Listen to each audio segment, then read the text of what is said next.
આ વર્ષે ધોરણ 10 અને 12ની બોર્ડનું પરિણામ 1 મહિના વહેલું જાહેર થશે।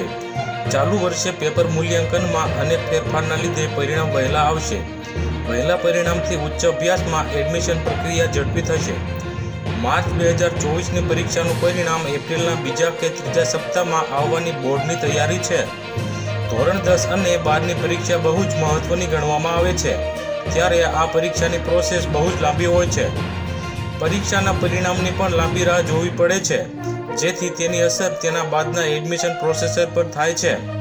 તેથી આ પ્રોસેસ ઝડપી બનાવવા માટે બોર્ડનું પરિણામ વહેલું આપવામાં આવશે। આ આયોજન મુજબ હવે ધોરણ 10 અને 12ની પરીક્ષાનું પરિણામ દર વર્ષની સરખામણીએ 1.5 મહિના વહેલું જાહેર થશે, એટલે કે તારીખ 15 થી 20 એપ્રિલની વચ્ચે પરિણામ આપી દેવામાં આવશે અને પ્રવેશની પ્રક્રિયામાં પણ ઝડપ આવશે।